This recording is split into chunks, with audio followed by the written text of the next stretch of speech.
அருட்பெருஞ்சோதி அருட்பெருஞ்சோதி தனிப்பெரும் கருணை அருட்பெருஞ்சோதி எல்லா உயிர்களும் இன்புற்று வாழ்க கொல்லா நெறியே குவலயமெல்லாம் ஓங்குக.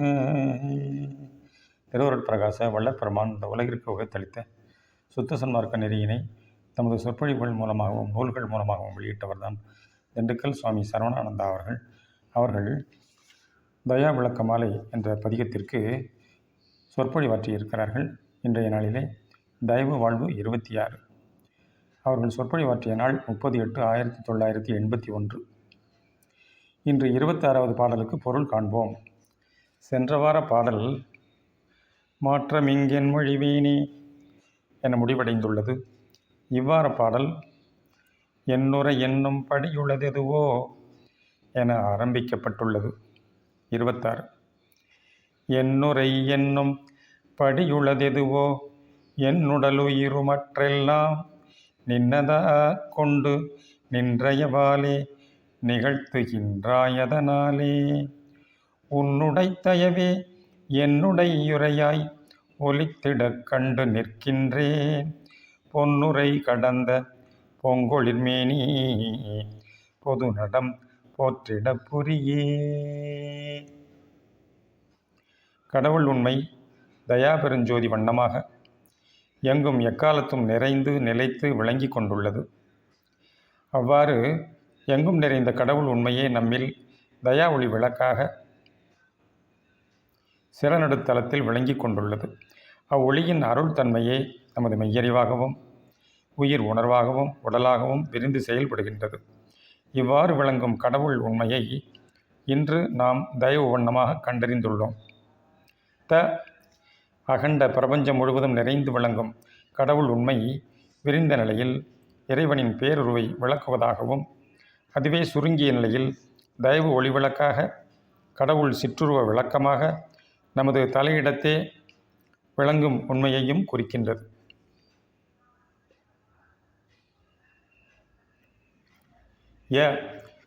கடவுளான்ம நிலையையும் மனிதனின் உயிர் விளக்க நிலையையும் இதயத்தை விளங்கும் தன்மையையும் குறிக்கின்றது.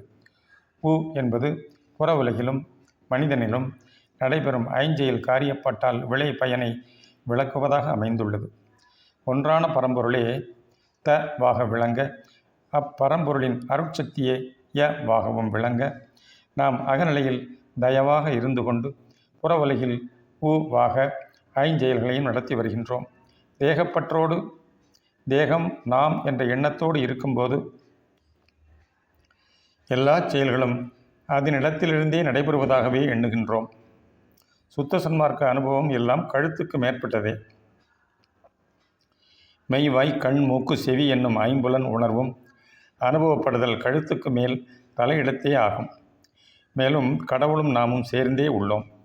கடவுள் இல்லாமல் நாம் இல்லை. இப்பொழுது பெற்றுள்ள தேகம் உயிர் உணர்வு இவைகள் தோன்றுவதற்கு முன்னும் இறைவன் ஆன்ம வடிவில் ஒளிநிலையில் விளங்கி கொண்டுள்ளார். கரு சிருஷ்டி தொடங்கும் பொழுதே ஒரு ஒளி அணு அளவில் தோன்றி பின் அதனைச் சூழ உயிர் உணர்வும் உடலும் தோன்றி வளர்கிறது. அந்த ஒளியே நமது சிறநிட விளங்கும் பகர வடிவ தலத்தில் ஒளிர்ந்து கொண்டுள்ளது. இன்று தயவு நெறியில் அவ்வொளியே மெய்யறிவாகவும் அதனுடைய தயவு பேராற்றலே உயிர் உணர்வாகவும் செயல்களாகவும் பிரிந்து விளங்குதலை அறிந்து கொள்கின்றோம். எனவே நாம் எப்பொழுதும் தனித்து இருக்கவில்லை, இறைவனோடு சேர்ந்தே விளங்கி கொண்டுள்ளோம் என்ற உண்மையை இன்று அறிந்து கொள்கின்றோம். அப்படியானால் உலகில் கோடிக்கணக்கான மக்கள் உயிரினங்கள் இவையெல்லாம் தோற்றுவிக்கப்பட்டுள்ளனவே என்ற எண்ணம் ஏற்படுகின்றது.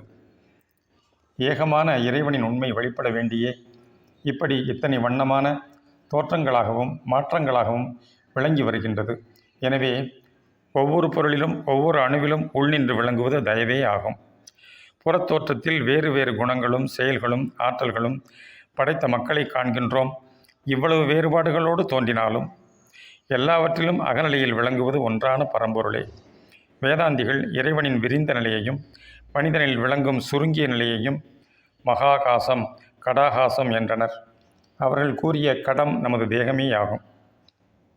தேகத்தினுள் விளங்கும் ஆன்ம வடிவை ஆகாசம் என்றனர். தேகமாகிய குடத்தில் அடக்கி வைக்கப்பட்டுள்ள ஆகாசம் தேகம் அழிந்துவிட்டால் அது வெளியேயுள்ள ஆகாசத்தோடு கலந்து விடும் என்பர். அவ்வாறு கலந்து கரைந்து விடுவதால் எவ்வித பயனும் இல்லை.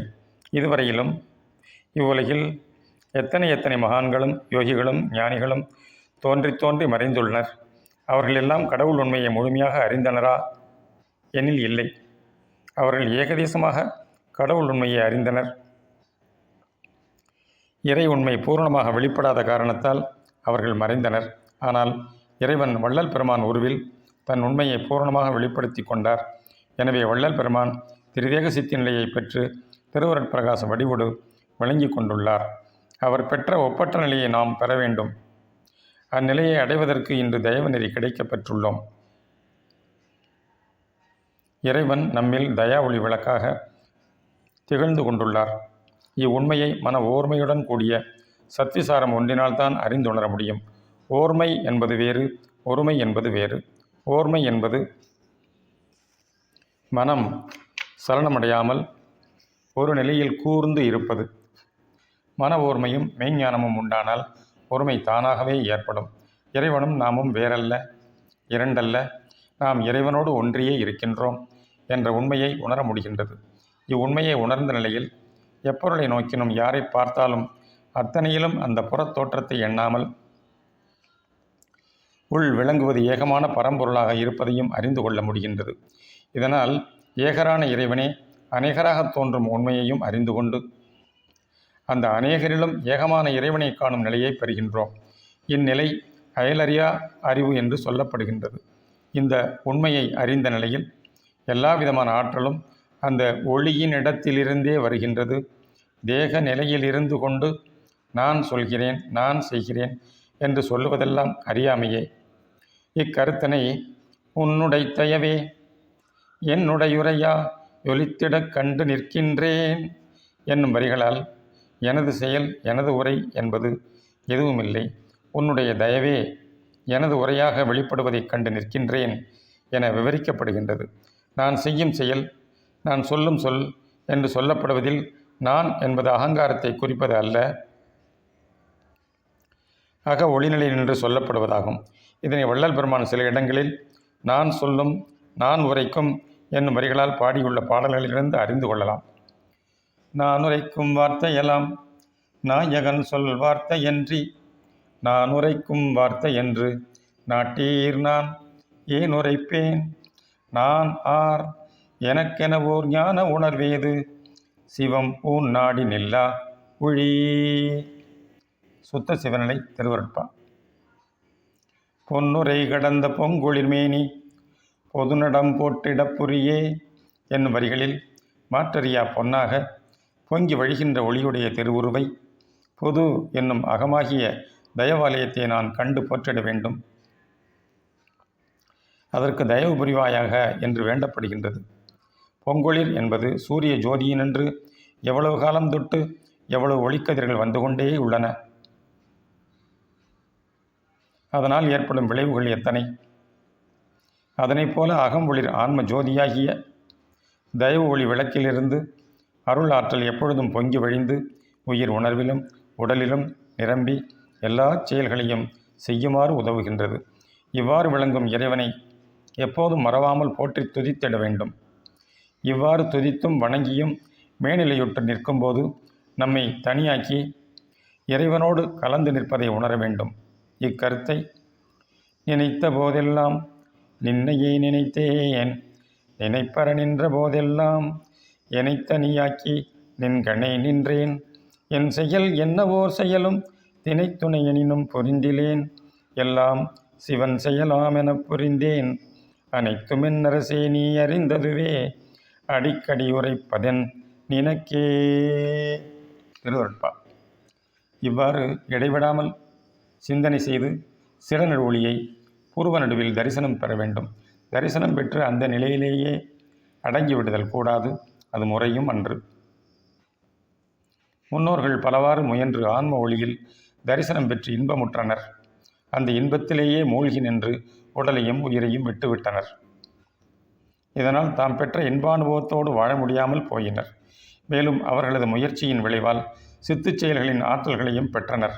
பெற்று அதிலேயே திருப்தி அடைந்து மேல்நிலை அடைய முடியாமல் போயினர். சித்துச் செயலில் ஒரு வகை, ஒரே நபர் ஒரு சமயத்தில் பல இடங்களில் தோன்றி செயல்புரிவார். மாயத் தோற்றம் கொள்ளுதல்.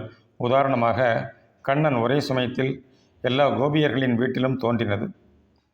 இதனால் அவனை மாயக்கண்ணன் என்பர்.